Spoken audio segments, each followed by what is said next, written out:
Oh no. I feel another rant coming on. Let's get this over with. AJ and RD dislike each other because of one event where they received text saying that the time and place of an event was different for each. Pinky received a text that Flutters wanted to liven things up at her silent auction to help the animal shelter, which wasn't exactly what Fluttershy wanted. Rarity got emails apparently from Pinky saying that she had plenty of help in party planning and didn't need her, even though that wasn't the case. And this is where I lose it. These girls were once the best of friends, and they were torn apart by texts and emails that were given by Sunset Shimmer. At least it was implied that it was. Texts and emails! None of them bothered to say to the other, "Why did you tell me this in this message?" And then the other says, "I never sent that message. I never put those in my bag. Look at my phone." If you don't believe me, I greatly dislike this. I've had high school drama before, and in my experience, friendships do not break over screwed up texts. And if something was said via text that didn't make sense, there was a face-to-face confrontation about it, and everything was resolved. This makes it sound like they were already on thin ice before the incident of the texts, and this just shoved them over the edge. But that was not the case. At least it wasn't implied at all anywhere that this was the case. They were best friends, no problems. Then these simple messages ruined everything. Of course, this point is vital to the story, but their dislike of each other could have been drawn from something more significant than texts and emails. Personally, I like the idea that rather than the texts and emails tearing them apart, it drew them together into an anti-Sunset Shimmer group after they investigated the source of these screwed up texts and emails and realized that she was trying to break them apart. I think so much more could have been done with this sort of story than best friends torn apart by mere text messages. Imagine it! Twilight comes into Canterlot High and is recruited by the anti-Sunset Shimmer group after standing up to Flutters in the hall. Sounds good to me. Then Twi could have stayed with one of them for the night instead of in the library, Rarity most likely, and they could have helped Twi adjust all sorts of bandages that could have covered up the plot holes. And on the note of covering up plot holes, when Twi goes to see the principal, there is not a single moment that the principal, Celestia, questions Twilight's sudden transfer into the school. Know how that could have been avoided easily? The Twilight of the human world was actually due to transfer into Canterlot High within the next week or two, and the Pony Twilight's presence, at least until everyone knows the truth about her, could have been written off as simply she got there early. Twilight Sparkle, we were not expecting you to have moved in so soon. The transfer papers haven't even been processed completely yet. What? Yeah, I got here a little bit sooner than expected. I wanted to check out the school and maybe make a new friend. Well, it's not entirely proper, but I suppose I can allow it. But you will need to fill out a visitor's form in the office. If you would like, perhaps I can get someone to show you around. You can sit in on their classes as long as you do not cause any trouble. Moving on.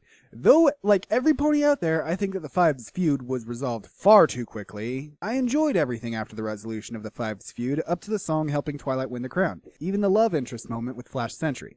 I know that a lot of people in the fandom think that it's a horrible thing to have a love interest in this movie, and to add to the high school drama. But cut the guy some slack. It's not like anything serious happens, and I really think that this needed to have at least one good guy in the story aside from Spike. Flash is the only guy that makes any sort of contribution to the plot in a good way, even if it was a tiny and blown over way too fast way. The only other human guys in the plot are Snips and Snails, and I think I've already mentioned that I think it sucks that they're in the generic evil henchman role again. Now, I've thought long and hard about what I wanted to say about the song helping Twilight win the crown. And I realized that unless I control myself, I'll do nothing but gush over it. So basically what I want to say is that it was very well done and has a sense of realism to it, which I love when musical numbers do. No one but the main six know the song and dance, which is great considering I don't really like it when high school musical sort of stories, everyone breaks out into song and dance right on the spot as though they've been practicing for months. It takes away from the realism of the moment. This, however, was Twilight and her friends campaigning with the song and dance that they came up with in the cafeteria. It was beautifully done, and if I were in the position of one of the students in there, I would have so voted for Twi. This is an above and beyond campaigning tool which would seriously work in real life. And it's sad because I've never seen this used in real life. Because, like I said, it would really work. And now I stop before I gush further. Funny moment at the end of the song, Snips and Snails pull a Pain and Panic. Take those off! What are those? I don't know. I thought they looked kind of dashing. I've got 24 hours to get rid of this bozo. Well, the entire scheme I've been setting up for 18 years goes up in smoke, and you are wearing his merchandise!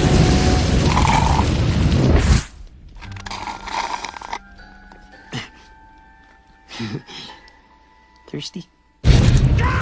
Sunset Shimmer pulls a fast one with doctored photos, but Flash comes to the rescue, and Vice Principal Luna doesn't bother doing any further investigation into the matter. Not even asking Sunset Shimmer where she even got the doctored photos in the first place.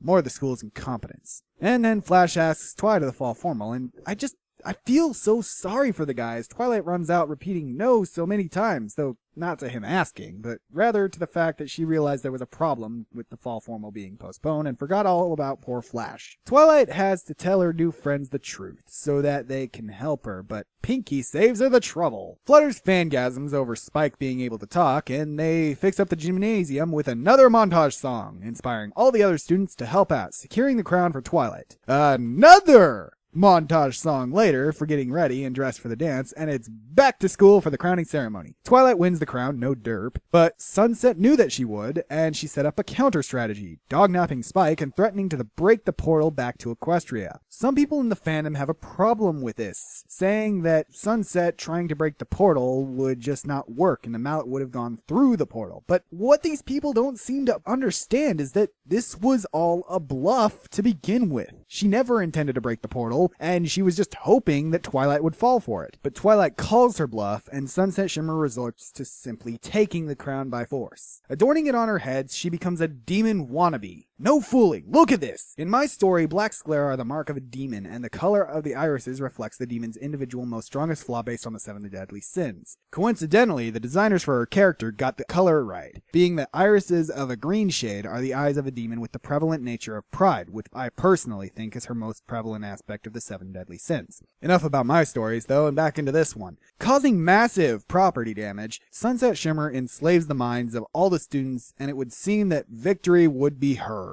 But just as she's about to claim it, Twilight pulls a Nightmare Moon ending out of her plot, and Sunset Shimmer is left behind in the human world to learn a lesson. Twilight returns home, only having learned to be more comfortable in her new position.